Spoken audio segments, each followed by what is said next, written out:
What's up, everybody? Jamie and I are back today. We got a exclusive look at the Avengers Age of Ultron HeroClix line before they come out. We are going to unbox them, dig in, and see what's inside. Jamie is our resident HeroClix expert. He's going to run the show today. I'm going to take a back seat. But Jamie, what are you most excited about before we dive in here and see what's inside? What are you most excited about with this line? So this is the big storyline OP organized play set for this year. It's going to kick off in June with monthly events at your local game store. Going and competing at those games is the only way you can get this set. And when you do, you'll get the Avengers Roundtable resource. You'll get some special exclusive Avengers ID cards that go with that resource. And this set should be full of lots of Ultron, lots of Avengers, probably some Avengers AI characters. So there's lots of good stuff to look forward to in this set, and I can't wait to bust these open and see what's inside. Well, I won't make you wait any longer. Let's get it. But these aren't available in stores. You can't buy them. You cannot buy them retail. You have to go into your store and play in the tournament to get these boosters. All right, so that's it. That's my last question.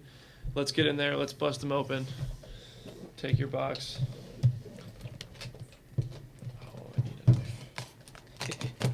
I came prepared this time. All right, so we got everything out of the box now. It's a pretty good-looking set. I mean, the molds and the sculpting look like a lot of fun. I really like that Vision figure. But which one? You're the expert here, Jamie. So which ones are you most excited about here? Okay, so this is the Age of Ultron set. Can't have Age of Ultron set without some Ultrons. We did get a few Ultrons. We have several. We have where to go? This is Ultron 8. Kind of classic, I'm going to shoot you in the face, Ultron. And let's see, we have an Ultron drone here. He's kind of a scary dude for your Ultron armies. And then we have, the one I really want to talk about is this Ultron here. We've got Ultron 5, who is dressed to look like kind of an early appearance when he was the Crimson Cowl and involved with the Masters of Evil. One of the interesting things is he brings this new drone and autonomous mechanic. I take this here. The drone and autonomous mechanic, if you're a fan of the game, you'll notice it resembles kind of Multiple Man from Wolverine and the X-Men and Mysterio from Amazing Spider-Man. It lets you run a whole bunch of them, and one of them is the leader, and the other ones are all minions, and you can't tell which. Ultron 5 costs 60 points or costs 30 points and begins on the click number 1 after the orange starting line. Orange KO. Until KO'd, Ultron 5 is considered 60 points. Basic programming. So that's the thing that lets you play the whole bunch of them together and nobody knows which is which.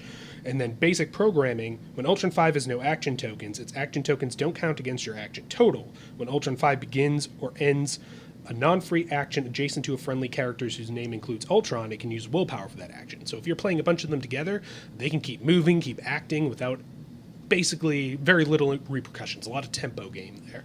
So an Ultron army would be pretty easy to build. Yes, basically you can take like one 60.1 and like 8 30.1s. That second line is 30 points, and it's a swarm right there. I'll give you a look at this card here for everybody keeping score at home. And the really cool thing about this one has the same autonomous and drone mechanic. This one, the drone, does not. It's on its own. This one has autonomous and drone. But this guy here is also, you may notice, a switch click, which means that I can take this other dial here and put it on here as well. Ta-da! And what the second Ultron dial is it's more meant to lead the Masters of Evil than be its own kind of standalone army. It has powers like this Crimson Cowl is Jarvis. Ultron 5 can use Shape Change and modifies the result by +1 for each adjacent opposing character to maximum +2. Hard to hit. He's shady like that. Knockout Gas Gun. Ultron 5 can use Smoke Cloud at the beginning of your turn. As markers are removed, deal each opposing character occupying a square with one of these markers 1 damage and give them an action token. So, Smoke Cloud, damage, all that fun stuff. The real thing that makes him cool for a Masters of Evil team is Organizers of the Masters of Evil. Ultron 5 can use leadership. When he uses leadership, friendly characters with the Masters of Evil keyword are considered to be fewer points than Ultron 5, and he may place a friendly character within 8 squares and with the Masters of Evil keyword adjacent to him before rolling the d6. So basically it's leadership, except if your friendly character is a few squares away, you can drag him over, and you get to treat him as his lower points. Basically, he can, help his Masters of Evil buddies out a lot more easily than your average leadership character. There's that card. Shiny. And if you want to get a better look at these dials, we're going to take some pictures of them and put them in the gallery at the bottom of the Comicbook.com page. And so you can run an Ultron army out of all Ultrons. You can team up with Masters of Evil. There's all sorts of really versatile Ultron stuff in this set, which is very cool. I hear he has a movie coming out I think he has popped up in Hollywood somewhere. He's a celebrity. It's nice to see that he can take the time to do this HeroClix stuff. So now, what about these cards here? These new... These 2 new cards that we got. You're the expert. That's why I'm asking you. I'm not even going to try. So these are the Avengers ID cards. They go in the Avengers Roundtable resource that you get when you compete in the Age of Ultron organized play. Some of these have already come out in the Avengers Assemble set. These ones are new. I pulled let's see if I can show you here. That's a Machine Man card. And if you take a look, you can see his inspiration bonus is...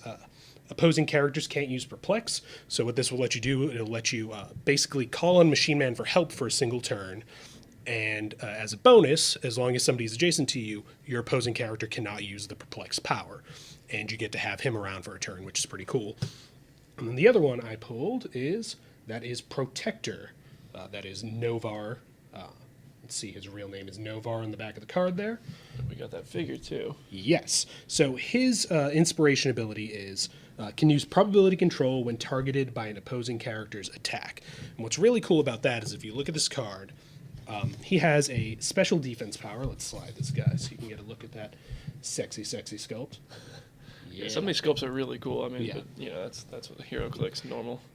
So he has this special defense power, which is Protector can use Defend and Invulnerability. So what this means is that when you summon Protector in for a turn, he has a high defense. He has an 18 on the top of his dial. You summon him in, you position him next to your other characters. Because he has Defend, he can share that high defense with all of his buddies, and then they get to use this inspiration power, which lets them use probability control, forcing their opponent to re-roll and attack against them. So if you find yourself in a bad position where you really need to play defensively, you can call him in for help, position him correctly, and suddenly you've got all of your characters have at least 18 defense and can probability to control any attack that comes their way. That's really cool. I like this character a lot. Cool. So who's next? Who are we going to take a look at? Well, we talked about Ultron having a movie in theaters. I think we have another guy with a movie coming out. Yes. The next, we have AntMan. Now, can you guess who this AntMan is? Which one? Do you have a guess? I'll go with Lang. No, not Lang. Oh, no. There is, if had you can, a 50-50 shot. If you can tell by the silver Iron Man and the gray Hulk here, this set has a theme of classic Avengers. So this is classic Ant-Man, Hank Pym. I should have known. We did get a Hank Pym figure, but that should have been the giveaway, but here I am. And here, again, here's his card, if anybody wants to take a look. Whee! So he brings back the old morph trait from past Hank Pym characters that let you swap out Hank Pym for various different identities. You can go from Hank Pym to Ant-Man to Goliath to Yellow Jacket to Wasp to this and that. That power is morph many identities, give Ant-Man a move or close combat action that deals no pushing damage. After action resolve, replace him with any character with this trait and the same click number. If this character started the game on its 50-point starting line, the character it is replaced with can't be healed past that 50-point starting line. It's a mouthful, but what it essentially means is break it down. Start with Ant-Man, jump to Goliath. Go from Goliath to Avengers AI, Hank Pym here. So whatever you need, you have. But I think out of the 3 different morph characters we pulled in this Ant-Man's my favorite because of his movement power. It's called Temporary Pym Particles. Ant-Man can use Charge, Sidestep, and Stealth. Give Ant-Man a free action, and an adjacent friendly character with the normal size burst symbol has either tiny size symbol or giant symbol until your next turn. This guy has a 100-point and a 50-point starting line. At 50 points, you start with that power plus Perplex. So for 50 points, you're getting, he can charge to attack. He has stealth, so he can't be attacked at range.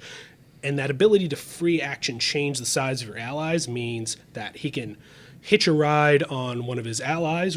You know, if they're he's tiny, so any character can carry him forward, basically. Then the next turn, he can make them giant size so that they can get a little extra reach when they charge. Or if you have a ranged character, a sniper-style character who doesn't move around a lot, you can hide him behind one of your other characters, and then AntMan can make the character in front small, so your ranged character can shoot over him. There's all sorts of really cool versatile things you can do with this AntMan. For 50 points, plus Perplex, I really like this character a lot, and maybe my favorite character that I pulled out Tell of us this whole how set. you really feel. Am I gushing? Am I gushing too much? So he's a team player is basically what we're taking away here. Yeah, a little bit. So let's put him back. I think the last dial I want to go over to in the video is Jocasta, who is kind of a fan favorite character. Let's see her dial right here. And here is a quick look at that card. No, I'm bad at this. There's a lot of text there. We're going to get to that here in a second. So she has a couple traits that are going to sound familiar to HeroClix players. One is called AI Entity Possession, and that word entity probably throws up a few bells for people. I'm going to go through this real fast. When Jocasta would be KO'd by any effect other than the possessed ability, or if you pay 25 points when building your force, place Jocasta on another friendly character's card. If that character's 25 points or more, has the armor or robot keyword, regular combat symbols, that character can use the possessed ability with his character as the possessor. And then the possessed ability, click the possessor's dial to the same click number as this character, bring it down. As you click the character she possesses, you click her dial as well. If her stat number is higher than the person she's possessing, that person can get a +1 to that stat, and they can pick one of her powers to copy, essentially, every turn. Okay. That is basically the same thing as the entity possessions from the last organized play kit, which was War of the Light. So this is actually, unless I'm forgetting something, the first Marvel version of the entity possession mechanic, which is really, really cool. She's a little more restricted than the other ones because she can only possess people with the robot or the armor keyword. But she has the Avengers keyword, so she's going to be on Avengers team. I can think of at least one Avengers character that's kind of known for flying around in armor a lot. Yeah, I know. He might be sitting here in shiny armor right in front of us. Mark 1 right there. So you can just, on her top dial, you can throw her on there. She's got an 11 attack, which isn't bad at all. So if your Iron Man has 10 attack, you can bump it up a little bit. You can give that Iron Man precision strike just on top dial. And then she also has a special damage power that says she can use Outwit and Perplex, but only target characters within 3 squares. Now, Iron Man, for example, usually already has one of those powers, but you know there are plenty of other characters with Robot or Armor keyword that you can suddenly make even more dangerous when they're close to their opponents. So that's really cool. Cool. So like we said earlier, though, every one of these we will have the details for them on Comicbook.com, each one that we got, and they're not for sale in stores. You do have to go play, like we said earlier too. You have to go play in tournaments and whatnot to try to get these figures here. Yep, tournaments start in June, and in round 1 you'll get your round table for these cards, as well as a participation card, and whatever you pull in the boosters that you purchase. Cool. If you have any questions, I encourage you to leave them in the comment section or tweet them. Not at me, at Jamie Lovett. That's where you'll get the answer. Otherwise, please subscribe to our channel for more news, interviews, clips, and unboxings. Check out the full article at Comicbook.com and follow Comicbook.com on Twitter so you don't miss anything. Thanks for watching, guys. Hope we learned something.